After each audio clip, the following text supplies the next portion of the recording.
শুধু শেড বানানো না, এর পেছনে রয়েছে ছোট্ট একটা গল্প। কোন রং দেওয়া হবে, কার হাতে করাবে, আর কন্ট্রাক্টে দিয়ে নাকি নিজেরাই সামলাবে, এসব নিয়ে অনেক চিন্তা ভাবনা হয়েছে। শেষমেশ যেটা করা হলো সেটা একদম আমাদের মতো করে। একটু কষ্ট বেশি হয়েছে কিন্তু মন মতো হয়েছে। বাড়ির শেড দেওয়ার কাজ প্রায় শেষের দিকে চলে এসেছে। তোমরা যারা শুরু থেকেই দেখে আসছো তাদের জন্য এটা একটা ছোট হলেও দারুণ অ্যাচিভমেন্ট। শুরুতে প্ল্যান ছিল যে পুরো কাজটা একটা কন্ট্রাক্টরকে দিয়ে করানো হবে, কিন্তু পরে চিন্তা করে সিদ্ধান্ত পাল্টে ফেলা হয়। নিজেরাই যদি জিনিসপত্র কিনে নিয়ে এসে মিস্ত্রি দিয়ে বানাই তাহলে খরচও কিছুটা বাঁচবে আর কাজটাও হবে মনমতো। তাই সেট তৈরির সব জিনিস, টিন, পিলার, রং, স্ক্রু সব নিজেরাই কিনেছি আর একজন ভালো মিস্ত্রি ঠিক করে পুরো কাজটা করানো হয়েছে।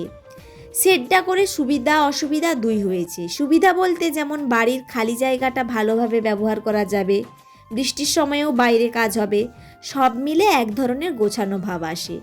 আর অসুবিধা একটাই হয়েছে, বাড়ির নিচের তলাটা একটু অন্ধকার ভাব এসেছে। তোমরা এই পুরো অভিজ্ঞতাটা কেমন মনে করছো? এভাবে নিজেরা করে নেওয়া ভালো নাকি কন্ট্রাক্টে দেওয়াই ভালো হতো? কমেন্টে জানাও তোমাদের মতামত। আসলে একটা শেড বানাতে গিয়ে বোঝা গেল ঘর বানানো মানেই শুধু ইট বালি না, সিদ্ধান্ত নেওয়াটাও কিন্তু একটা বড় চ্যালেঞ্জ। তো যাই হোক, তোমরা কিন্তু অবশ্যই কমেন্টে জানিও কোনটা ভালো হয়েছে বা ভালো হতো। দেখা হচ্ছে নেক্সট ভিডিওতে।